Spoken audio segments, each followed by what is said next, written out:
It's pretty quiet in the courthouse, isn't it? It is. It's The not. courts are closed. Very quiet, yeah. We're just a minute early, but we'll begin with the Pledge of Allegiance. I pledge allegiance to the flag of the United States of America and to the republic for which it stands, one nation under God, indivisible, with liberty and justice for all. Morning, everybody. Welcome to the October 14th meeting of the Board of County Commissioners. Commissioners, I do have one request to pull item F1. F1. F1. It's under Parks and Recreation. If there are no objections, that item will be pulled.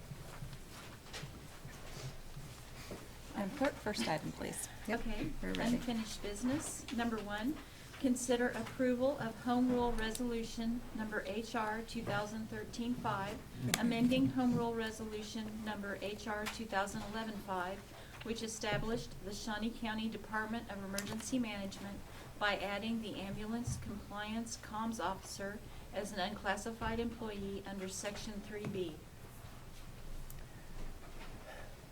This is a second reading. And Mr. Sturbins, any comments? Good morning, Commissioners. Again, this was to stay in compliance with the new position that you approved earlier this year. Thank you. Motion. Go ahead. Motion to approve. There's a motion to approve I'll by second. Commissioner Cook, second by Commissioner Archer. All in favor of the motion, say aye. Opposed, no. Motion carries 3-0. Thank you, Commissioner. Thanks. Item 3, consent agenda. Questions on the consent agenda? Motion to approve the consent agenda as presented. There's a motion to approve by Commissioner Archer. Second. Second by Commissioner Cook. All in favor of the motion, say aye. Opposed, no. Motion carries 3-0. Item 4, new business. A, County Clerk. Number 1, consider all voucher payments. Madam Chair, this morning we have one set of vouchers dated October the 11th, 2013, in the total amount of $1,203,461.06. My questions have been resolved, so I'll make a motion to approve. Second. There's a motion to approve by Commissioner Archer, second by Commissioner Cook. I did have one question. The Midwest Syrup Company for $102.37.52. And John Knight assured me it wasn't all syrup, it was other food items. But then what else did you say? I was just joking. Some pretty big pancakes, that's what he said, so. Okay. All those in favor of the motion say aye. Opposed, no. Motion carries 3-0. Number 2, consider correction orders. Move approval. Second. Second by Commissioner Archer. All in favor say aye. Opposed, no. Motion carries 3-0. Item B, Sheriff's Office. Number 1, consider approval of request to retire and transfer guardianship of the dog Buddy to his last assigned guardian, Corporal Stephen Evans. Is there anyone from the Sheriff's Office who wants to make any comments on this item? No? Okay. I'll move approval of the request. I'll second. Second by Commissioner Archer. All in favor of the motion say aye. Opposed, no. Motion carries 3-0. Number 2, consider approval of request of an emergency sole source vendor for the boarding of 3 horses impounded due to negligence in an amount of $2,214. Is there anyone speaking on this item? I can if you want to. If there are questions. I don't have any questions. You don't have any questions? I was just wondering if we're going to get our money back. Captain Higgin with the Shawnee County Sheriff's Office, Commander overseeing animal control. It's going through court. There's 3 pending cases of cruelty. We can ask for restitution, but we just don't know if that individual's going to be able to pay that amount. So right now, the case is pending court. I think it's set for November 13th. So we're at least going to hold the horses, the 3 horses that were in really bad shape for at least another 3 weeks. To answer your question, I would hope so, but Okay. There's no guarantee, sir. But we are pursuing. the Yes, issue. we are. All Yes, right. we are. Thank you very much. I'll Thank make you. a Thank you motion very to much. approve. Thank you. Second. Motion by Commissioner Archer, second by Commissioner Cook. All in favor of the motion say aye. Opposed, no. Motion carries 3-0. Item C, Public Works Solid Waste, number 1, consider authorization and execution of contract C 482, 2013, amendment number 5 to contract C 372, 2005 with Finney and Turnipseed for the 2014 biennial bridge inventory and appraisal of rural, secondary, and off-system bridges in an amount of $55,750 and ongoing inspection and appraisal services in an amount of $13,000. Good morning, Commissioners. Tom Block with Public Works and Solid Waste. This is a Public Works item. As mentioned in the memorandum, this contract was originally established back in 2005, in which we do a biannual bridge inspection, which is a requirement of all counties to do for their bridges. We do it every 2 years. Back then, we contracted with Finney and Turnipseed. They have done very good work for us over the years, and so we have been renewing this contract with them, and we are extremely comfortable with their work, and we would recommend that it be approved. And the second portion of this is when we get into doing like bridge replacement projects, sometimes we will need assistance in acquiring some right-of-way. They will assist us in the appraisal of some of those services, and then oftentimes, if there is just a project that comes up where we just need a quick engineer to go out and look at, maybe give us an estimate for replacement costs, we will call them up and see if they'll come in and look at it and give us a quick estimate. So that's what the on-call argument is used as far as bridge inspection and appraisal services is about. So if there's any questions regarding that, I'd be happy to try to answer them. Thanks, Tom. Any questions? Motion to approve the contract. It's a motion to approve by Commissioner Cook. Second. Second by Commissioner Archer. All in favor of the motion say aye. Opposed, no. Motion carries 3-0. Number 2, consider authorization and execution of contract C 483, 2013 with Finney and Turnipseed for design services for the Southwest Carlson Road Bridge over Mission Creek project in a total amount of $56,500. Commissioner Tom Block again with Public Works and Solid Waste. This is in follow-up to our discussion, I believe it was last week, in that we were awarded some grant funding to replace this bridge through KDOT, in which we're going to be receiving about $600,000 on an $800,000 plus project. Finney and Turnipseed has worked with us on this project with estimates and getting the application for that submittal prepared, and has actually attended some meetings with us and some residents out there in the past, so they're very familiar with this. We would like to continue working with them on this project. Said the lump sum amount was $56,500, of which this will be split between Shawnee County and also 95, a little bit about 95%, and Wabunsee County, since this bridge is on the county line, and they would have just under 5% share of this contract. And our share would be paid for from the countywide half-cent sales tax funding. So if there's any questions regarding this, I'd be happy to try to answer them. I have no questions. Motion to approve. It's a motion to approve by Commissioner Archer. Second. Second by Commissioner Cook. All in favor say aye. Opposed, no. Motion carries 3-0. Thank you. Thanks. Item D, corrections, number 1, consider authorization and execution of contract C 484, 2013, 10th amendment to the food services agreement with Aramark, incorporating an adjustment to the per meal cost grid in line with the projected consumer price indices for the products purchased to provide inmate meals at an increased cost of 2.1% increase per meal. Good morning, Commissioners. Brian Cole, Department of Corrections. Before you today is a request for an addendum to our current contract with Aramark, who provide food services for the inmates.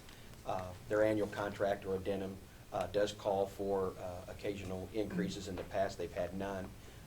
We have budgeted for this amount for 2013 and for 2014, so the funds have been budgeted and approved. So I'd be happy to answer any questions you may have. Thank you, Brian. Any Motion to questions on the approve. contract? There's a motion to approve by Commissioner Cook and second by Commissioner Archer. All in favor say aye. Opposed, no. Motion carries 3-0. Number 2, consider authorization and execution of contract C 485, 2013, Sixth Amendment to the Health Services Agreement with Corizon Health, Inc. to increase staffing levels by 1 additional LPN position for overnight hours of operation at a cost of $16,170.30 for the remainder of 2013, and a net increase in the annual base pay of $64,384.20 for 2014. Brian Cole again, Department of Corrections. The contract we have with formerly Prison Health Services, now Corizon, does call, depending on the population of the jail for the inmates and the juveniles, for occasional increases to their staffing. Each year we do a staffing analysis to make sure that when they say they need somebody, that we're looking at throughout the Midwest, everywhere, to look at the best practices for staffing for correctional health care. This year, they're making a recommendation that they add an LPN. We do have the money budgeted for 2013 and 2014. Were approved budgeted funds. We have seen with the increase, and our contract does call for 24 hours a day, 7 days a week for health care, and that we are seeing that with the increase of population, which is as high as it's been in the last 10 years, that they're needing the staff. And so we look to make sure we had the money. So I'd be happy to answer any questions you may have. Thanks, Brian. Move approval of the contract. I'll second. Second by Commissioner Archer. All in favor of the motion say aye. Opposed, no. Motion carries 3-0. Thank you very much. Item E, Health Agency. Number 1, consider authorization and execution of contract C 486, 2013 with Susan Shireen Ellis, a licensed specialist clinical social worker, to support integration of primary care and behavioral health services at a rate of $10 per hour for 20 hours per week. Good morning, Commissioners. Morning. My name is Diana Yates, and I represent the Health Agency today, and I am the Community Health Center Division Manager. The request before you is to contract with a licensed specialist clinical social worker to assist us in the efforts to enhance the integration of primary care and behavioral health services at the time of the patient visit. We currently employ 1 clinical social worker and 1 master's level social worker. The clinical social worker splits her time between the Maine and California clinics, and the master's level social worker primarily supports our maternal and infant program. Through this contract, even as part-time, we can better provide access for providers and patients to behavioral health supports. The contractor will provide some hours of service during normal business hours, and will also be able to provide service outside of normal business hours, which we expect will make it more convenient for the patients and also provide support for the clinicians in ensuring patients are following their plans of care. The model of care we are working to build integrates a behavioral health consultant with the primary care team to assist the providers in addressing behaviors that have a direct impact on improving health. As an example, a provider has a patient in an exam room who is both diabetic and depressed. Recognizing the correlation between the two, the provider, with the support of the behavioral health consultant, can assist the patient in developing a plan of care that includes diet, exercise, and stress reduction techniques. Following the visit, the behavioral health consultant can continue to assist and monitor the patient's progress. Progress can then be measured at future visits to determine if health improvements have been made or if the plans need to be modified. The overall goal is to help patients with behavioral changes that can have a positive impact on their overall health, and in turn, help to reduce medical visits, particularly to the emergency room. In addition, the contractor would be able to fulfill her National Health Service Corps loan repayment obligation, and Shawnee County Health Agency would have the benefit of a clinical social worker with experience in primary care and behavioral health integration to assist with enhancing procedures, services, and identify potential sources of reimbursable services. Through this contractual agreement, The health agency is able to utilize a professional level staff person at a reduced cost. The expected cost for this arrangement through 2014 is $13,800. If we were to create and fill this position, even at a part-time status, the salary would be approximately $26,000. And I will do my best to answer any questions that you may have. Thank you. Any questions? You covered pretty much everything, I think.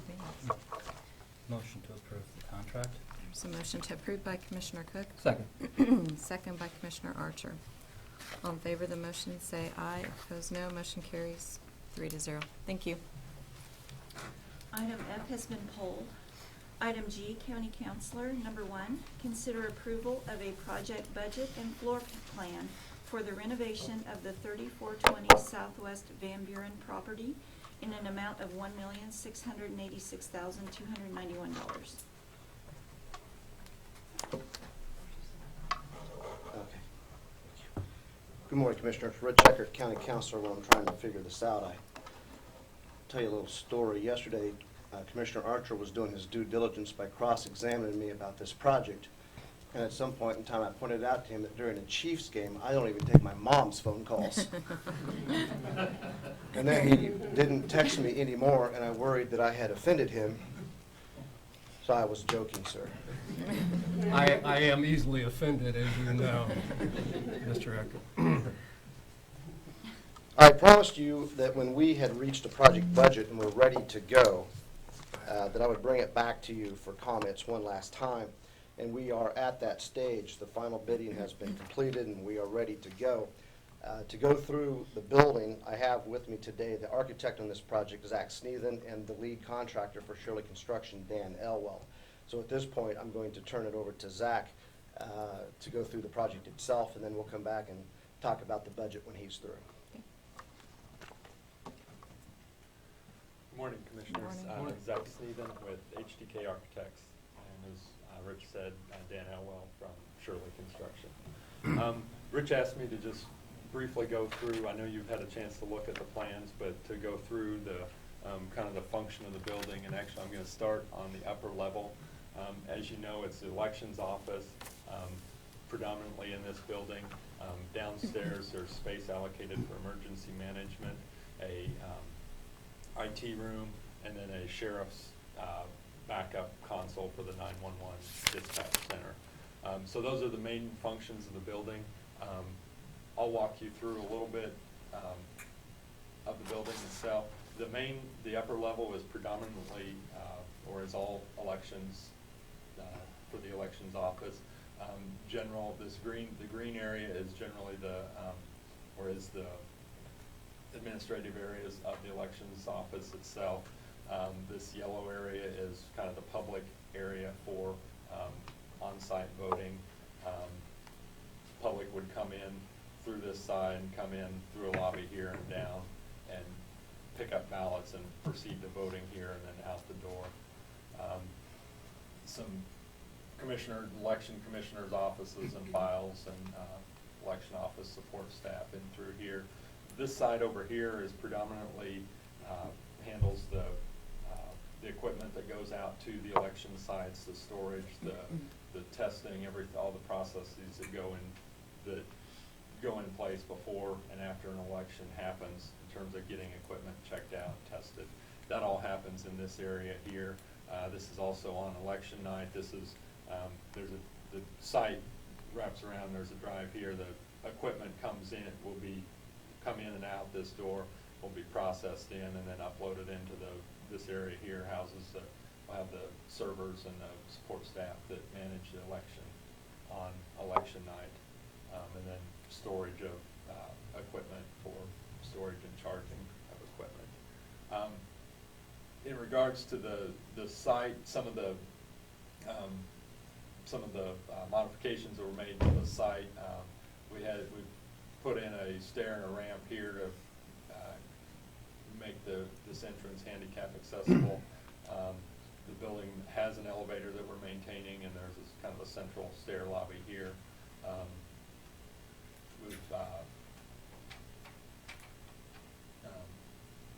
So public can come in and kind of cycle through and stay in this area, not intermix with the ballots and the equipment on election night. Down on the lower level, as I said,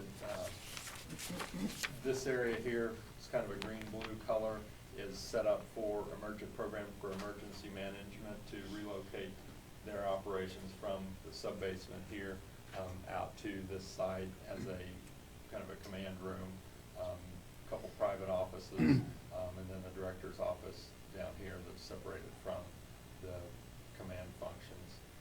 And then there is a restroom, small restroom associated with that area because they're there, and sometimes they're there 24 hours a day. Also down here in the orange is the console dispatch area for the backup 911 system.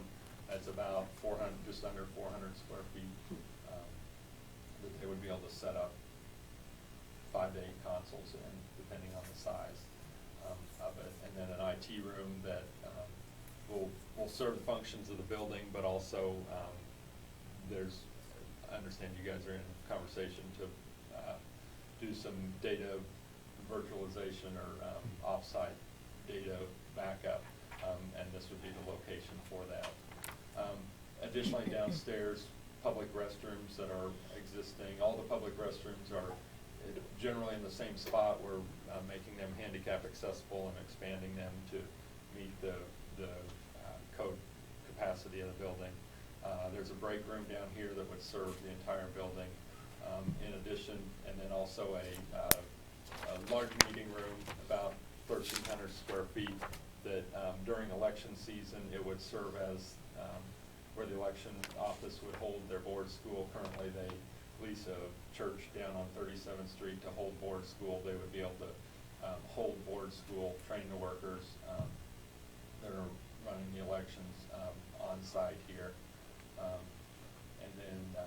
And then we're also creating a public entrance on the north side here that would allow access into this lower level without accessing the upper level to keep the two functions separate, so that you can also have just this meeting area room open, and the public can kind of come in and go out this area and not go upstairs.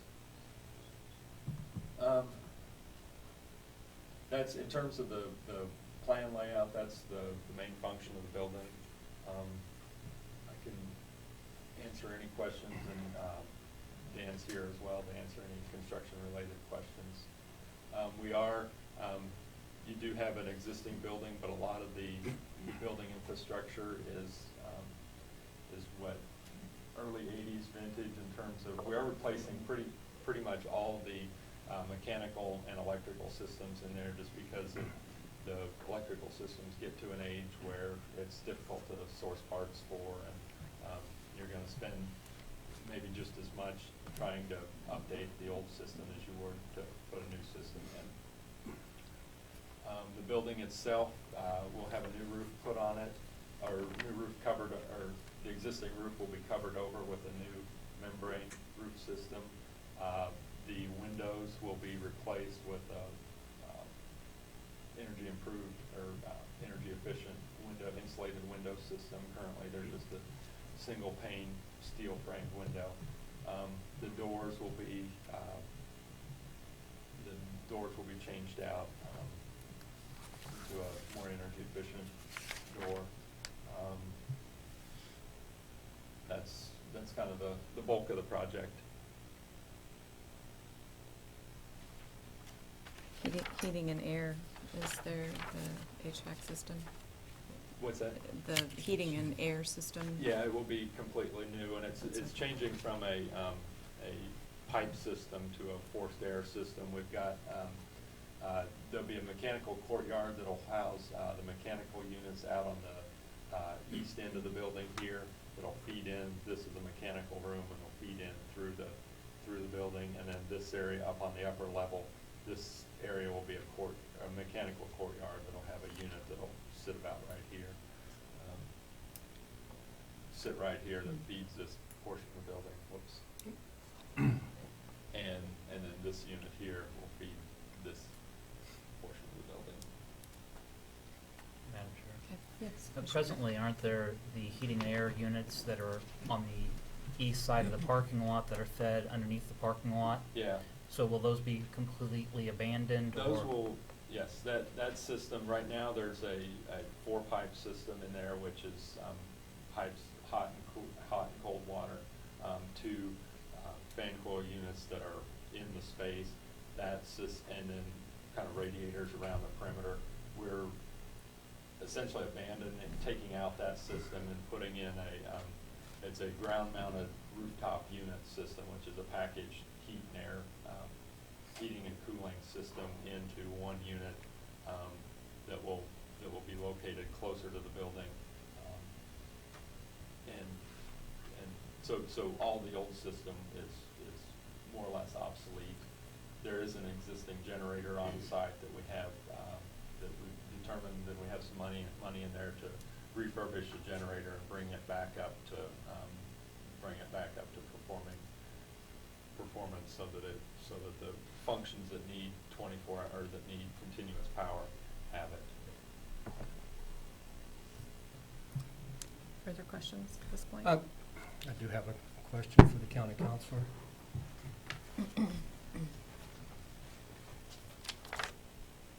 Is it time critical that we pass this today? No, Okay. but I would ask soon. Okay. And the reason I bring this up, we just got this information on Friday, and I really have some concerns and some questions about it, the numbers. And even though we were texting yesterday, I really got the impression you were more interested in the Chiefs game than you were in answering my questions.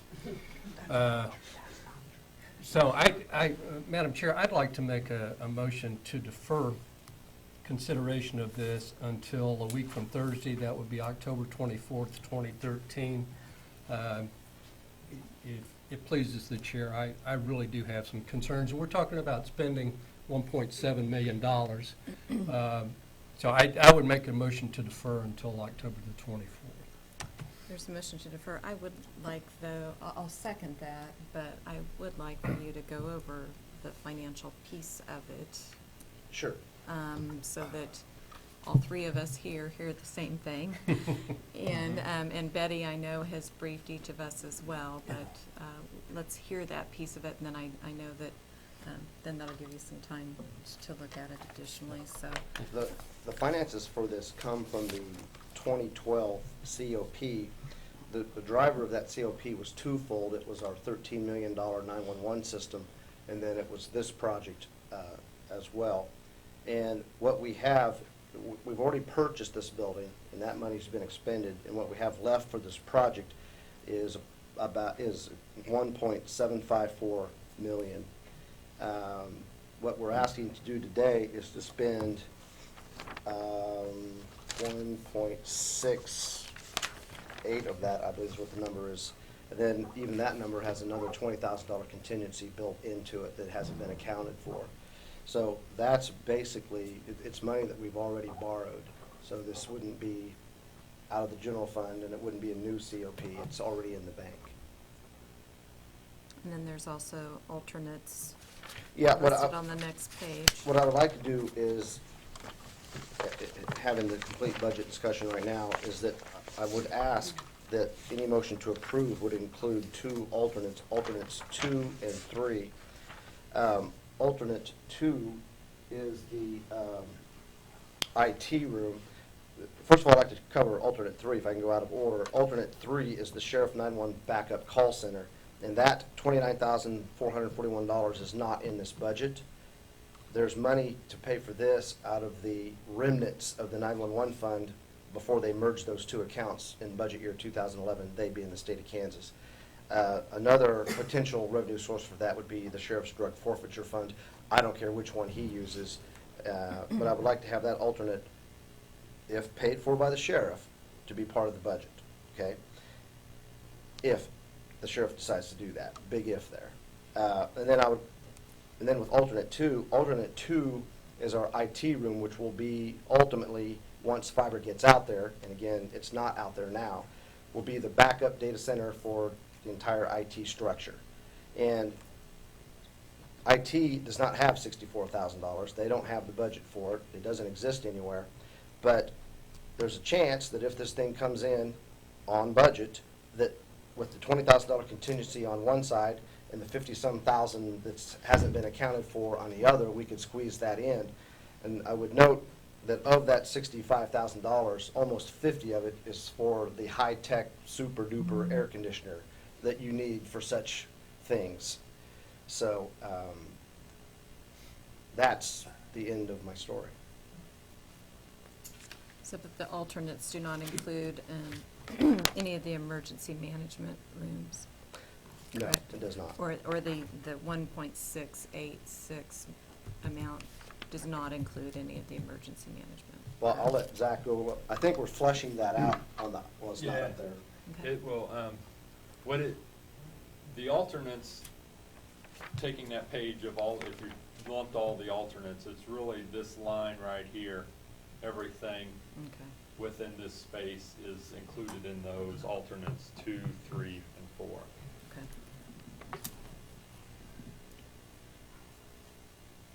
Okay, thanks. I will make one comment just in regards to time on this project. We are, we would like, Dan would like to get started on, I'm not saying that you have to start right away, but that some of the items like the roof and the exterior windows we'd like to start before winter starts. Sure. So. Okay. Any further questions at this time? I don't. No? Okay. All right, all those in favor to defer until October 24th, say aye. Anyone opposed? Okay, we will hear this again on October 24th, and hopefully you can be there, Yes. here at that time as well. Thank you. Thank you. Item H, audit finance. Number 1, update on expenditures and revenues and report on Moody's rating of Shawnee County.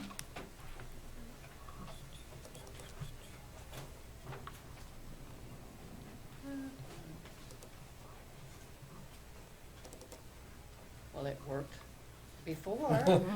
Zach broke it. Okay, well, if you will give me a moment here to,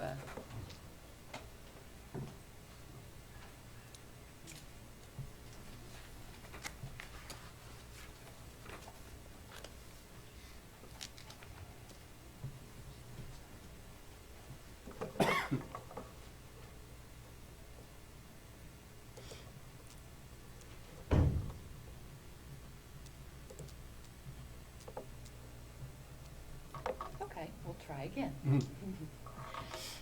Okay, Betty Greiner, Financial Administrator. I'm here to give you the financial report for September 30, 2013.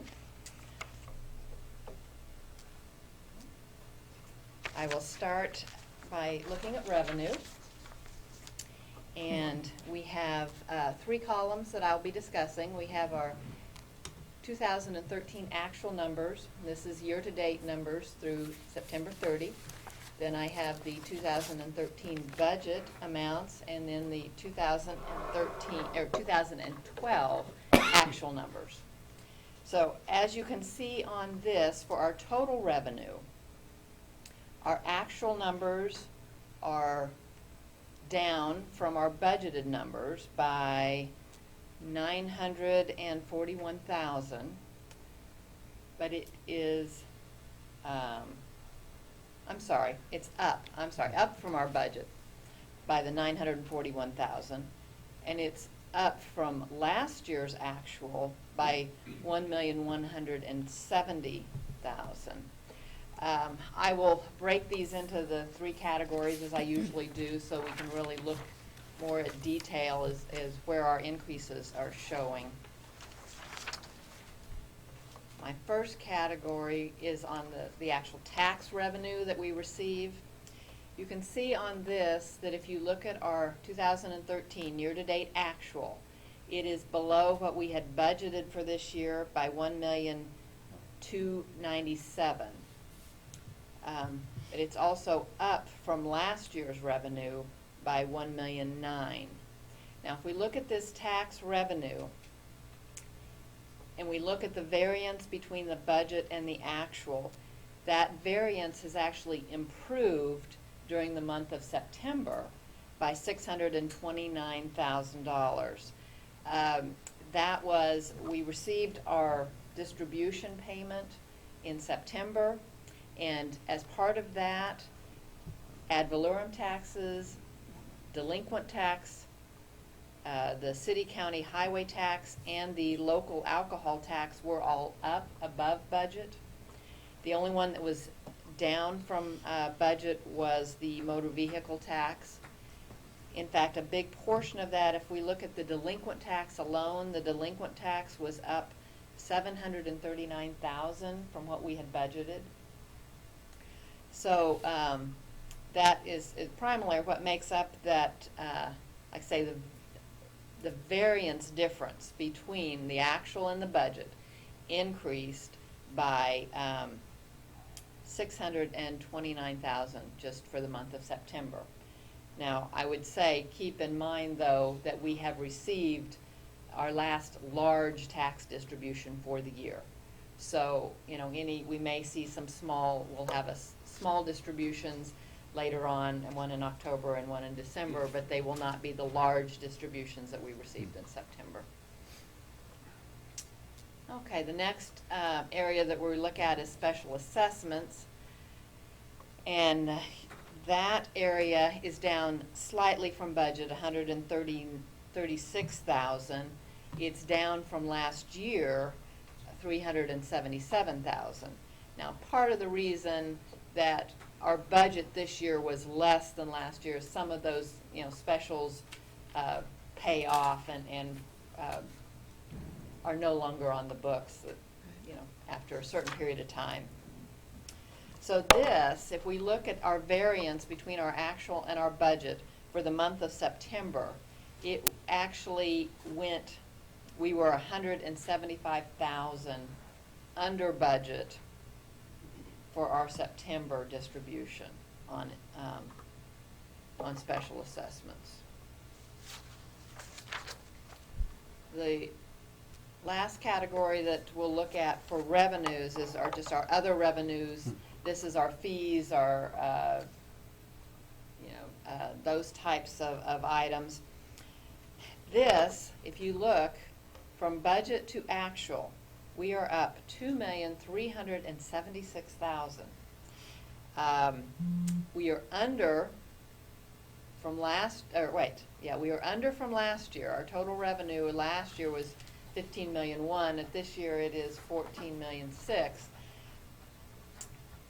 But if you look at our variance between the actual this year and the budget, most of these things are things that either could not be budgeted or we were being conservative based on prior years. And if you look at the difference in this, the large items that make up these differences are the mortgage registration fees. We had two very large mortgage registrations that increased that. We had clawback fees of $500,000. Parks and Rec, their fees are over budget by $403,000. And then we have other revenue that's up from budget of $362,000. If I look at the difference in the variance between the budget and the actual, and I look at just the difference that we recognized in September, our mortgage registration fees were up $51,000 in September over what we had budgeted.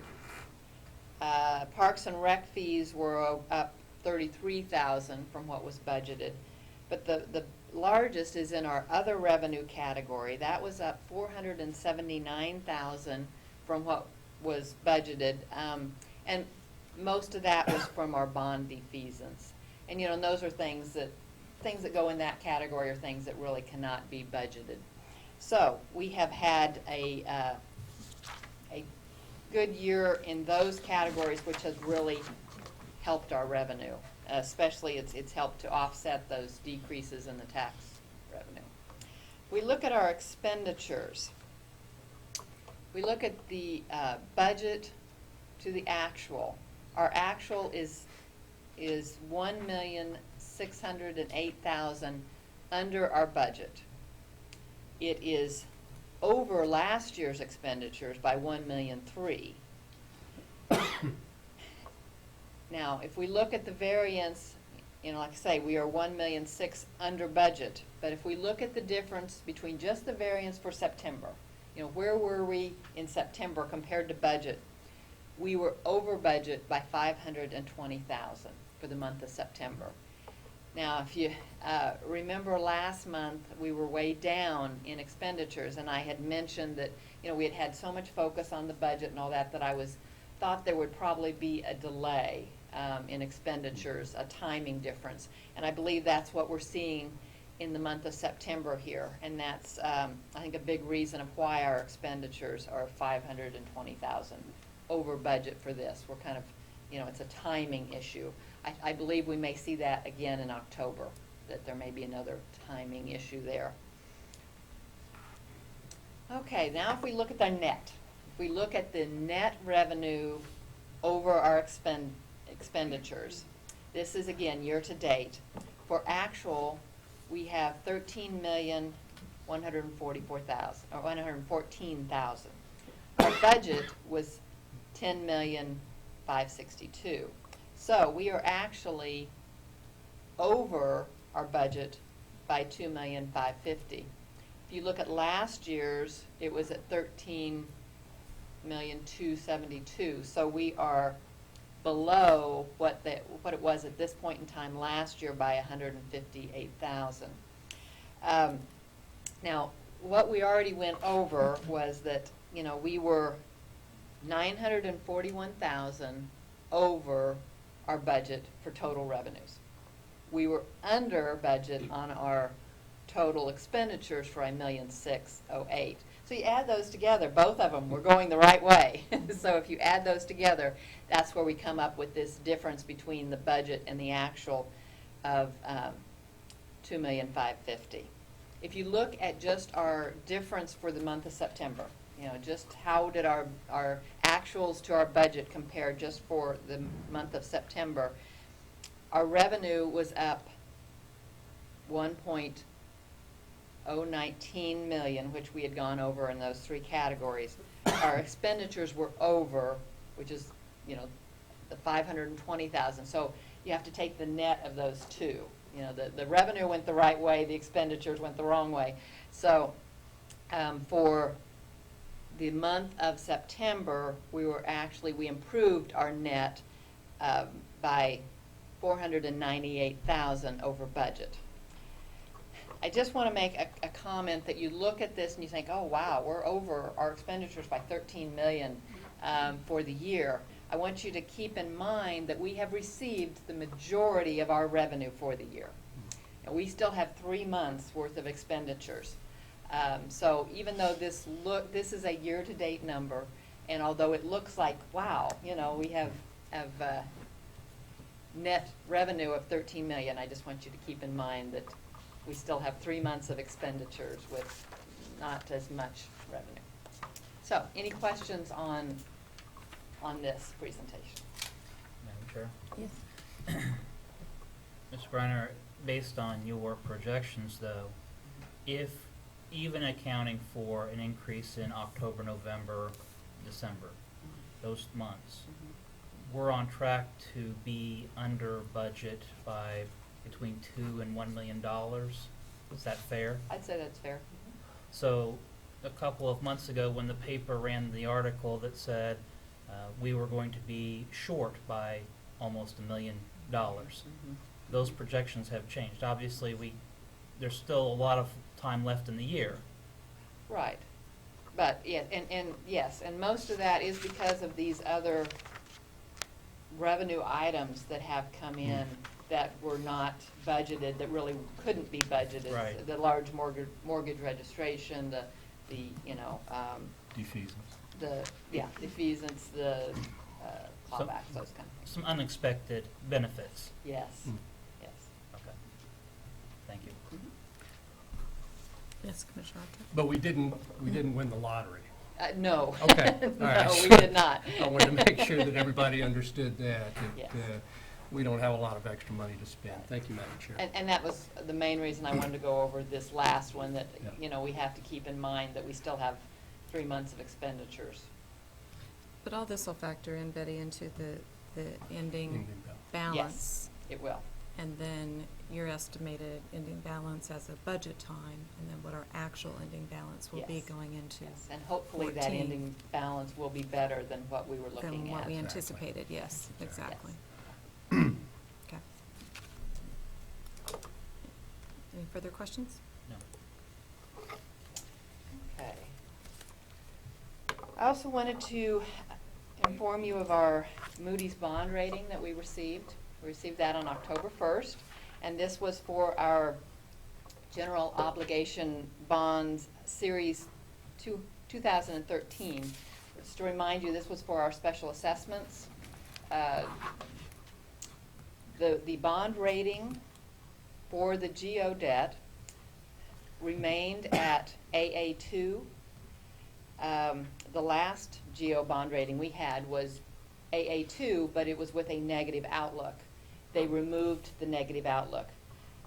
To give you a definition, or Moody's definition of a negative outlook, is that it is greater than a 50% chance that within 18 to 24 months the rating may go down. That is what they have removed from our rating, so we now have just the AA2 rating with no negative outlook. I wanted to kind of go over with you a little bit the primary reasons that they took off that negative outlook. In my conversation with our analyst, with Moody's, and also in the report, it says that the primary reasons were the rebuilding of revenue reserve levels. And one of the things they looked very favorably upon in our conversation was that $3 million was budgeted to increase that general fund balance, and that was actually, you know, within our budget.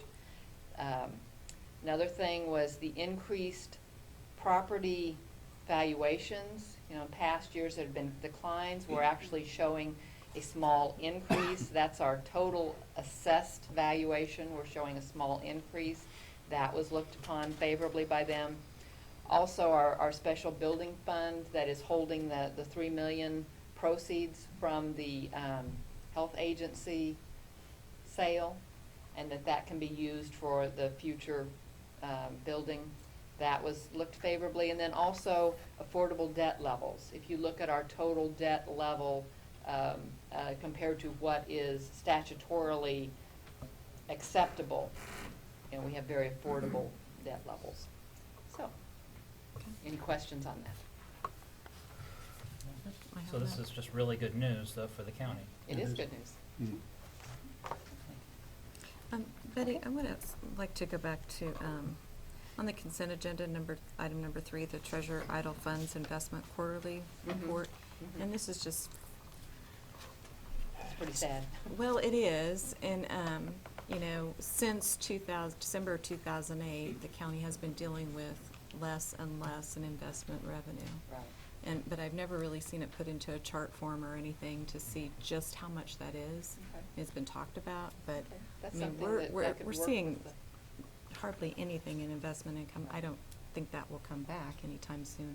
But just to show that that hit was pretty severe, 2008 and the years following until now, that if you could, I noticed you put some different charts in Right. the investment, the quarterly report, that if you could kind of work your magic there, just to show that we have been recovering from that for quite a while. as And that well. report actually comes from the treasurer's office, but I'd be happy to work with them to do that. Okay, all right, thank Okay. you. But, Yes. Madam Chair, that is a good point, because I think we budgeted $300,000 for earned interest, and we received about 56,000. We're getting like 15 to 20 basis points, I think, on our investments. And we should project that for next year. I Yes. don't, Yes. as long as there's QE and more QE, and Bernanke is the chairman of the Federal Reserve, will continue to see low interest rates, I believe. So agree. Yeah. I'll That is make sure we compared do to that. 2008, I think our investment income was 2 million. Oh, is that right? Yes. Wow. I mean, yeah, Mm. so I don't know if we've ever looked at that. I mean, we'll be more depressed probably. Very. But anyway, so. Thank you, Madam Thank Chair. you. Next item, please. Item I, Commission, number 1, consider reappointment of Mike Wilson to the MTAA Board for a second term that expires November 30th, 2016. And we do have Mr. Mike Wilson in the back there, and he has been sitting through the whole meeting and eagerly awaiting his reappointment. But we received a letter from Eric Johnson. You've been an excellent member of the board, and so I would move to reappoint Mike Second. Wilson. Motion by Commissioner Bueller, second by Commissioner Archer. Do you want to say anything? And Mike's acting as chair also of the MTAA board. So, all those in favor say aye. Opposed, no. Motion carries 3-0. And thank you for your service. Exactly. We really do appreciate it. Number 2, consider canceling the October 31st Commission meeting. Commissioners, the reason for that is our annual meeting in Wichita, I believe. So, Motion to approve. it's a motion by Commissioner Archer. Second. Second by Commissioner Cook. All in favor of the motion say aye. Opposed, no. Motion carries 3-0. Administrative communications. Are there any administrative communications? Okay. Next item, please. Executive sessions. Is there a need Yeah, Commissioner, for legal and real estate, for a period not to exceed let's try 20. 20 minutes? I'll make that motion. Is there a second? Second. Second by Commissioner Archer. All in favor of the motion say aye. Opposed, no. Motion carries 3-0.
All right, you ready? All right, we are back in session, no action required, and we are adjourned.